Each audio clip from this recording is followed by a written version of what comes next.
fazer na técnica manual. Então, manualmente, usando espátulas de dissecção, eu vou preparar o doador.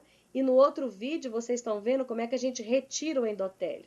Então, você marca por fora o tamanho do disco que você quer tirar. Normalmente, esses discos eles têm que ser maiores, a gente faz transplantes maiores do que o normal, porque a perda endotelial inicial é maior nesses pacientes.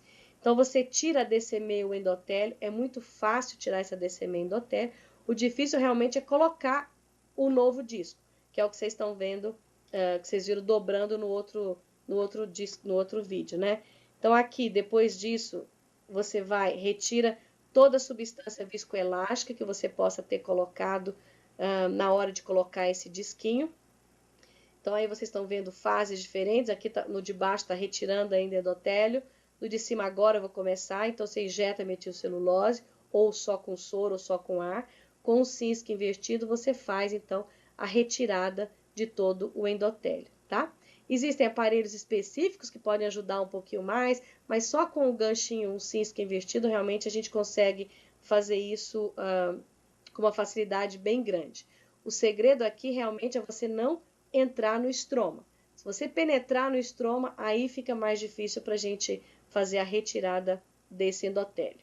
Então, depois que você retirou o endotélio, a gente vai lavar, retira toda a substância viscoelástica que possa estar presente, faz aí a abertura de torno de 5 milímetros na incisão e faz a injeção então do disquinho. Essa injeção que vocês viram aqui, que acabou de injetar, é fazendo a forma do taco, que hoje não é a forma que a gente utiliza mais de rotina, mas é uma forma bastante fácil.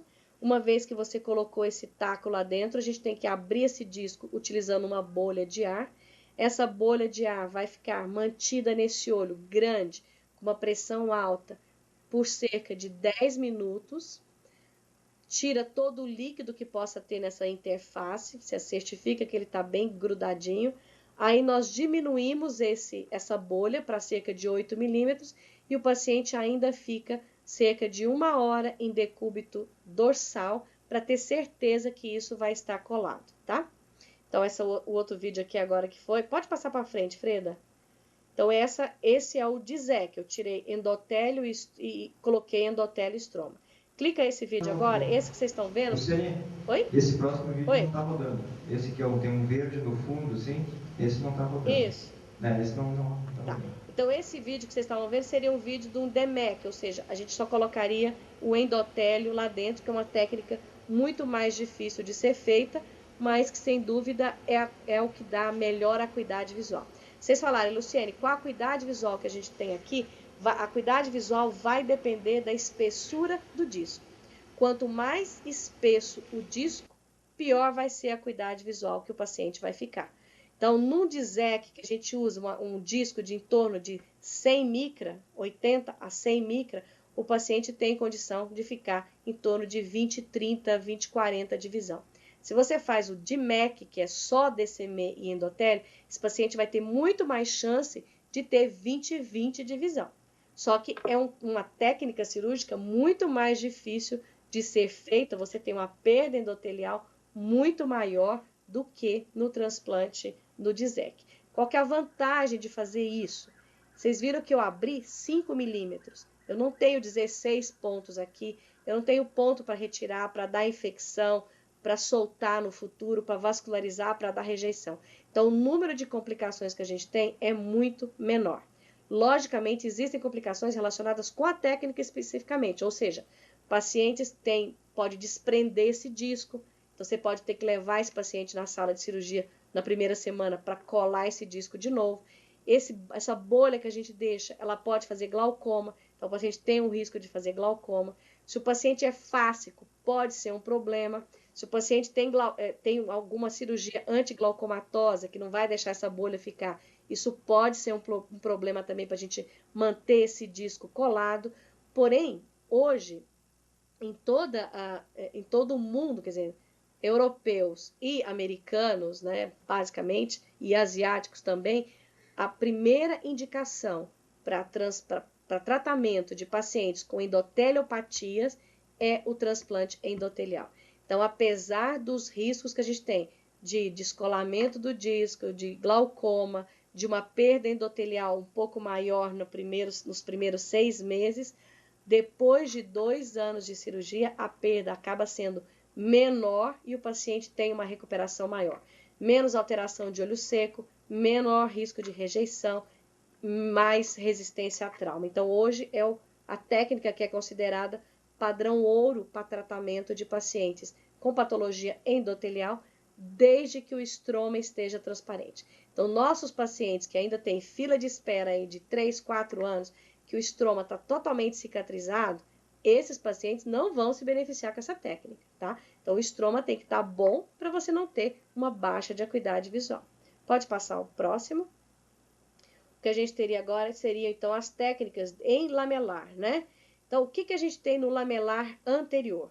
O que a gente observa... Freda, pode passar para o filme direto, tá? Os filmes. Vocês estão vendo aí 4 técnicas diferentes de fazer lamelar. Então, você tem a técnica do Paulo Ferrara, que é utilizando o material adaptado do anel de Ferrara, que ele faz com um diâmetro maior, que você tem que pedir o diâmetro que você quer, normalmente em torno de 8 milímetros, o túnel. Então, você vai fazer um túnel de 8 milímetros, como se você estivesse fazendo um túnel para colocar um anel, só que ao invés de colocar um anel, você vai colocar um fio, tá? Normalmente um fio de seda. E esse fio você vai puxar e vai fazer a dissecção. No vídeo de baixo, vocês estão vendo a técnica do Big Bubble, que é a técnica original, que é, vocês vão ver a injeção agora do Big Bubble, se tiver no mesmo tempo que eu aqui. No vídeo de baixo. Isso, essa é a Big Bubble. Essa é a técnica considerada padrão ouro, ou seja, quando você consegue isso e consegue abrir o paciente... essa Big Bubble que formou agora no vídeo de baixo. Essa é a técnica que vocês vão ter acuidade visual de 20/20, tá? Se o astigmatismo for igual. Superiormente, vocês viram o corte com microcerátomo, que tem restrições, não são todas as córneas que a gente consegue colocar no microcerátomo. E no vídeo de baixo, vocês vão estar vendo aí o laser de femtosegundo, fazendo a dissecção num paciente que já foi submetido a transplante lamelar. Então, é uma técnica bastante fácil, porém, o que os resultados da literatura mostraram é que a acuidade visual não é adequada. Então, de todas essas técnicas que vocês estão vendo aqui, para ter uma acuidade visual possível, melhor ou igual a 20/30, eu tenho que ter menos que 80 micra residual. Quanto menos estroma eu deixo, melhor a acuidade visual do paciente. Então, independente da sua técnica, o que você tem que buscar é menos estroma residual possível se você está fazendo um lamelar profundo, tá?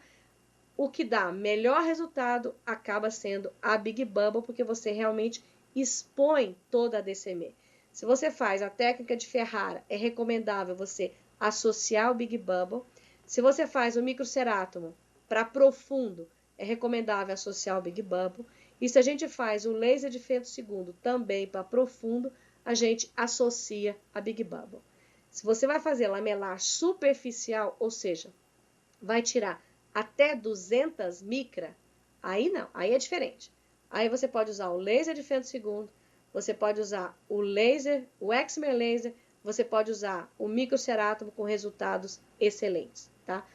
Talvez os lasers com resultado melhor do que o microcerátomo, é o que mostra a literatura, tá? Mas basicamente é isso que a gente faz. Vocês veem que no de baixo a gente associou a Big Bubble, vocês vão ver aí logo, associando a Big Bubble no laser de femtosegundo.